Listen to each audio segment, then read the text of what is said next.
So I finally saw Megalopolis, and I have to tell you, I was so excited to see this film. Regardless of whether it was going to be good or bad, there's something kind of awesome about going to see a new Francis Ford Coppola epic, because they don't make filmmakers quite like him at the minute. And if you haven't seen Hearts of Darkness, which is the behind-the-scenes documentary film about the making of Apocalypse Now, I really recommend checking it out because it's such an insight into who this man is and how bonkers he is. So knowing that this is his magnum opus, the movie he's always wanted to make, I couldn't wait to see what a mess it could be, or what a piece of genius it could be. And this is an epically fun movie. It's bonkers, it's bloated, it's overlong, but I felt compelled while watching it. The actors are doing their best, but the material is wild. So much so that it makes me wonder if this is the kind of movie that's going to be reassessed in 20 years. Maybe it's too smart for me. I genuinely started to wonder that as I was watching it. I think the actors do a decent job. Adam Driver is solid as Caesar.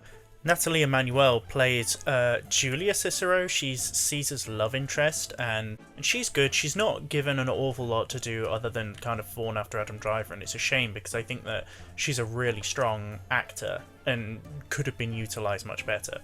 Giancarlo Esposito is always good. Aubrey Plaza is the one who seems to have the most fun. She's the only person who seems to know what movie she's in, and she goes for it. And Shia LaBeouf's there, and he's crazy, and Jon Voight's there for some reason. And I'm always happy to see Lawrence Fishburne. With the history he's got with Francis Ford Coppola, it's cool to see them working together again, but I just feel bad for these actors because the material underneath, I don't even know. How do you decipher any of this? The premise is that we are in a modern version of Rome. So I think it's called New Rome, and America has modelled itself after ancient Rome, but it is telling a story from ancient Rome in New Rome. So I suppose that story didn't happen in the past, and Adam Driver is Caesar, and he is an architect, and he's the most genius man who ever lived, and he wants to build Megalopolis out of his new material called Megalodon, I think? That's just like a miracle material that can do anything. But wouldn't you know it, Giancarlo Esposito and Jon Voight, all these politicians are all getting in his way of achieving his dream of making the perfect utopia. I think that was the surface plot. And also, Adam Driver can control time, except for when he can't.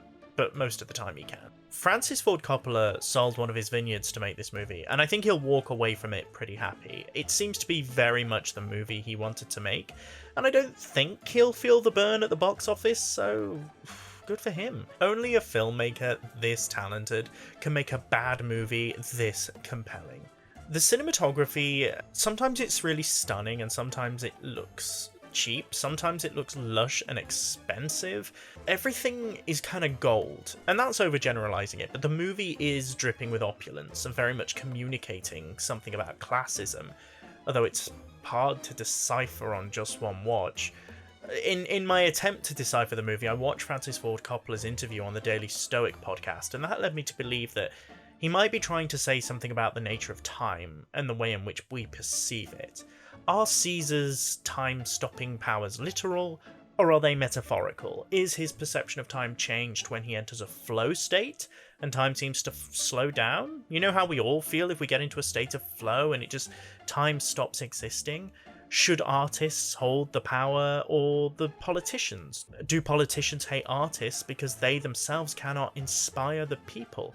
And does it take an artist to show how the world could be and should be? I don't have an answer to these questions. I have my opinions, but to be fair, I don't think the film has an answer to any of these questions either. I think it just dabbles in the ideas. I've not seen a movie like this since, I don't know, it's mad, and it just keeps introducing mad things, many of which don't pay off, but at a certain point, I just started thinking, why not?